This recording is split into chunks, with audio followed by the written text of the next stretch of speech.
I should have known something was wrong when I saw Megan's face that morning. She was my maid of honor, my best friend since college, and she looked like she hadn't slept in days. But I was too caught up in the excitement, too busy adjusting my veil and making sure every detail was perfect. This was supposed to be the happiest day of my life. I was marrying David, the man I'd loved for 3 years, the man who made me laugh until my stomach hurt, who held me when I cried about losing my mum.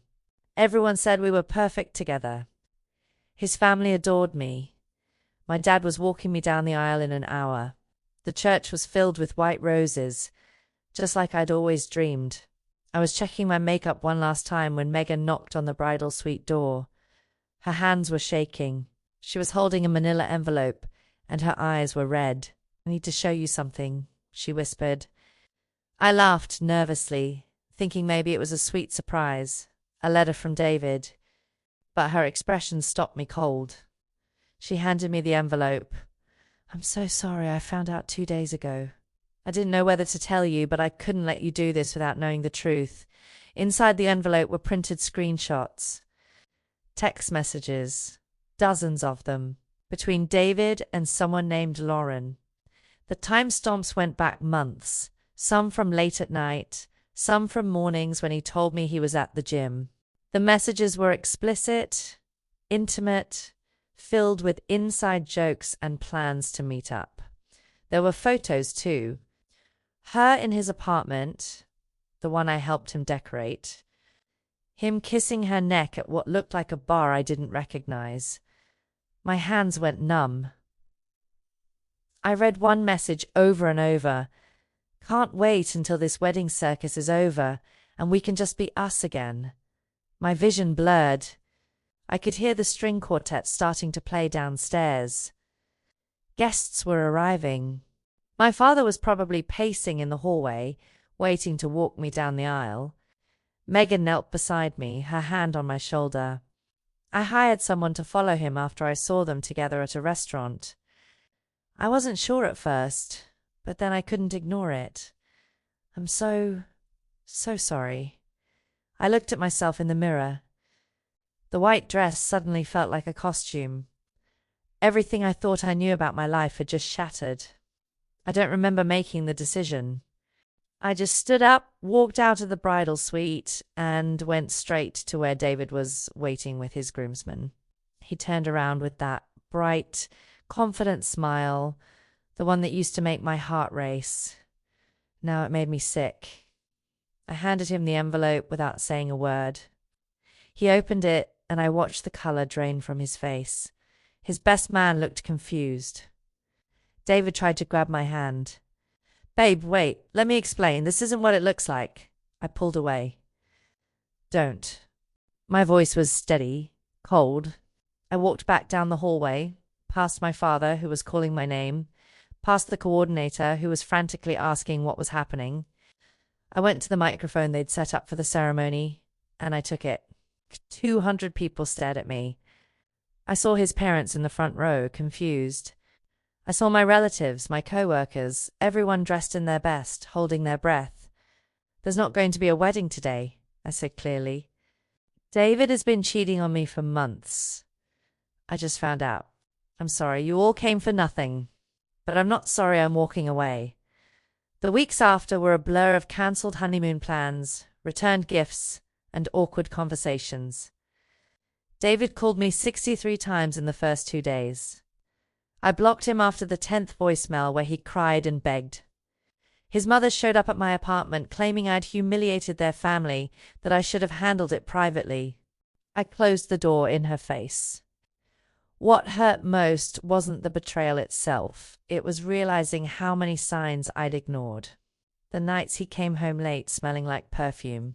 The way he tilted his phone away from me. How he suddenly needed space right before the wedding. I'd made excuses for all of it because I wanted to believe in us. I moved in with Megan temporarily. She never said I told you so, even though she had every right to. She just made me tea, let me cry, and reminded me I'd done the right thing. But I couldn't shake the feeling that everyone was talking about me, pitying me. The girl who got left at the altar, Except I was the one who left. Stopped going to our usual coffee shop because I couldn't handle the stairs. I threw myself into work. I was a graphic designer at a small firm, and I started taking on every project they'd give me. Late nights, weekends, anything to keep my mind busy. My boss noticed and started giving me bigger clients. One of them was a non-profit that worked with women escaping domestic violence. Designing their materials, hearing their stories, it put things in perspective. I wasn't a victim. I was someone who'd made a hard choice to protect myself. 3 months after the wedding that never happened, I ran into Lauren at a grocery store. She was in the produce section, looking at avocados, completely unaware I was standing 10 feet away. For a moment, I thought about confronting her, asking her why, making her feel the pain she'd caused. But then I realized she didn't matter. David didn't matter. They were just people who'd shown me exactly who they were, and I'd listened. I walked past her without a word. That night, I deleted every photo of David from my phone. It felt like peeling off old skin. I wasn't healing yet, but I was starting to breathe again. 6 months later, I got a message from David's cousin, someone I'd always liked. She told me David and Lauren had broken up badly, that he was a mess, and that he'd been asking about me. She thought maybe we could talk, work things out. I stared at that message for a long time. It's part of me, the part that still remembered the good times, almost considered it. But then I remembered standing in that bridal suite, holding those photos, feeling my entire future collapse. I remembered his mother's cruel words, his empty apologies, the way he'd put his hands on my shoulders and lied to my face for months. I typed back, "I appreciate you reaching out, but I've moved on. I hope he finds what he's looking for, but it won't be with me." And I meant it. Started seeing someone new, a kind, steady man named Marcus who worked at the nonprofit. He knew my story, and he never rushed me. We took things slow, made me laugh again. More importantly, he made me trust again. I was building something real now, something based on honesty. The wedding that never happened had saved me from a marriage that would have destroyed me.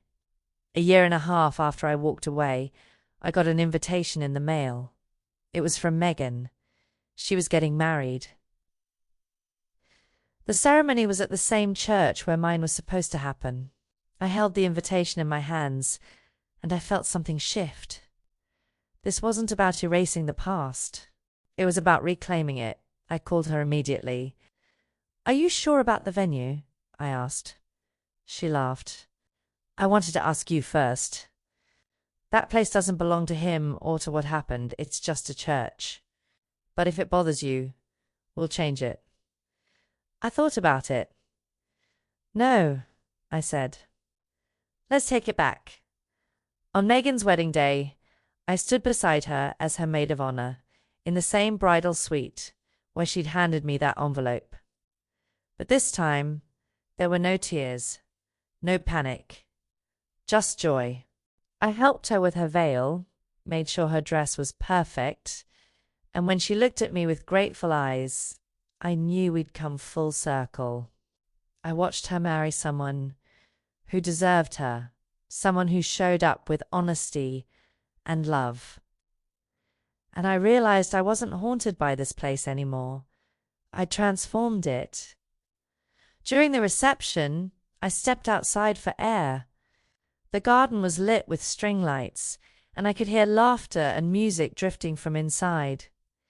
I thought about the version of myself who'd stood here once, ready to marry the wrong person. She'd been so young, so desperate to believe in a fairy tale. I didn't blame her anymore. A shadow moved near the entrance. For a second, my heart stopped. It was David. He looked older, tired. He wasn't supposed to be here. "I heard about the wedding," he said quietly. "I just wanted to see you, to tell you I'm sorry. For everything." I looked at him, really looked at him, and felt nothing. No anger, no sadness, no longing. just indifference. I appreciate that, I said calmly, but I don't need your apology anymore. I needed it a year ago. Now I just need you to leave. He nodded, his shoulders slumped. You look happy. I am, I said. And it was true. He walked away, and I watched him disappear into the night. I didn't feel triumphant or vindicated. I just felt free. I went back inside where Marcus was waiting with a glass of champagne and a warm smile. He didn't ask where I'd been. He just pulled me onto the dance floor, and we swayed to the music surrounded by people who loved us. Megan caught my eye from across the room and mouthed, "Thank you." I mouthed back. Always. Later that night, as we drove home, Marcus asked if I was okay. Better than okay, I said. I meant it. The wedding that destroyed me had also rebuilt me. It taught me that I deserved honesty, that I was strong enough to walk away, and that the right love wouldn't require me to ignore red flags or silence my instincts. I'd lost a fiancé, but I'd found myself, and that was worth everything. Some people never get the warning. I did. Megan handed me proof, and I had the courage to listen. Now, every time I see a bride walking down the aisle, I don't think about what I lost. I think about what I saved myself from. And I smiled because I know that the best decision I ever made was the one I made in a white dress, holding a manila envelope, choosing myself.